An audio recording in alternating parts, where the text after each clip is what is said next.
What is up, my fellow Chibits? Today, I'm here to bring all of you the weekly review of RWBY.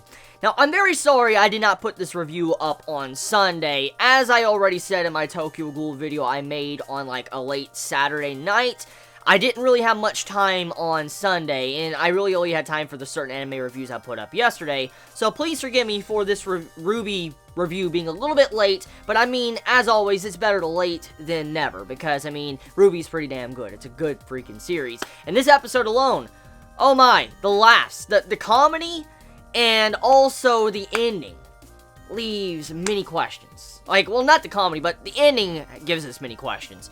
So, first things first, let's talk about the comedy. The comedy, on point. Now, of course, comedy's subjective, so it depends on your taste, but I personally like the comedy because the jazz to Neon Cat, Flint Cole, and just, there's so many things in this episode that I couldn't help but stop busting a gut, because, for one, that really just made me laugh, was when this Neon Cat meme impersonation, she starts talking to Yang, and it starts making fun of Yang, like, oh, you're a little bit top heavy, and then all of a sudden Yang gets pissed off, starts chasing after Neon Cat, and as the fight continues, the jazz music starts playing. I'm like, yo, the jazz music was so good, so on point.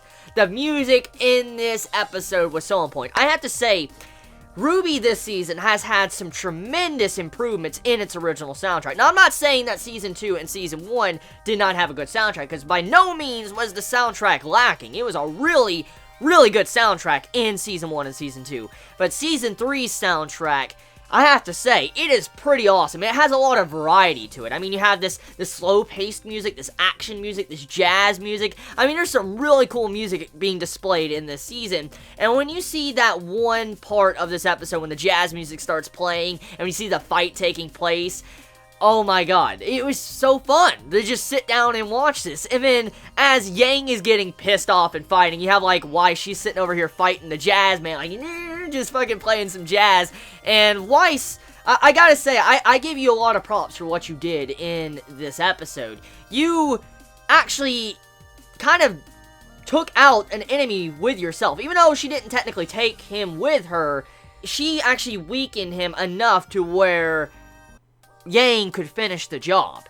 And honestly, thinking about how this episode was displayed, I think Weiss is the first person to actually get hurt in this training arc. Like, physically hurt. Because we know there's an aura around him, and with Weiss getting hurt by the fire and having smoke all over, I wonder if she is injured anyway, like a major injury. I mean, the way she was acting, it didn't seem like it was anything important, but I mean, it makes me a little bit sad how Weiss was the first person to get injured in this season, or, you know, the first person to kind of get injured in these matches. Like, that was some pretty damn heavy damage she took. I mean, she took freaking fire to the face, and normally that would hurt. That would really fucking hurt, so it doesn't look like she has much damage, but we don't know. We'll have to see where Rooster Teeth takes that. But back into the comedy, though. The one scene when Yang was getting really angry, chasing after Neon Cat, and you just see, like, these freaking rainbow lines coming out of her ass. I'm like, really, Rooster Teeth? Of course, you would do that type of route with doing memes and stuff, using these characters with memes. I couldn't help but laugh, and then when she, like, just slapped the back of her ass, and she's like, oh, also you're a little bit heavy down here as well, I'm like, you're just pissing off Yang so much. I was laughing so much, man. When you saw that, and Yang was getting mad, I'm like, Yang, just get back at him. Just go Super Saiyan. Just kick their fucking ass. Just go fucking Super Saiyan. Just kick their ass. You get my point. You get the joke. But, yeah, comedy, just too good. So let's get into the serious stuff. So the serious stuff of this episode towards the end, and a little bit at the beginning as well, we have Penny. Penny is one of the main focuses of this episode, besides the comedy, of course. Penny has a lot of buildup going on. She wants to come to Beacon. She wants to be able to stay at Beacon, and as we know her situation, Penny really can't, because we know what she is. And she wants to come stay at Beacon, but at this time, she can't. And she has a plan for this. And we have yet to get the plan, but whatever the plan is, it's probably going to be something that's going to be one of the main plot points of this season. Because you have it to where Cinder notices something about Penny. setting up the fights and stuff, and you see how Penny's entire structure inside was shown, so Cinder now knows about Penny, who or what she is, and this is not good, because this could easily connect, you know, Cinder to Ironwood, and also, there's a lot of questions raised towards the end of the episode as well, with this Guardian, whoever's going to be with Osmond. And at first glance, it looks like they're setting up Pyrrha to be able to be this person, this maiden that they were mentioning. And it makes you wonder, was Osmond really talking about Pyrrha?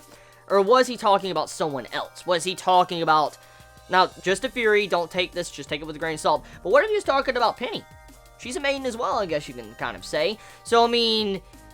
the way it's going, I just don't believe it would be Pyrrha. I mean, it feels way too obvious. It feels way too obvious for it to be Pyrrha. So...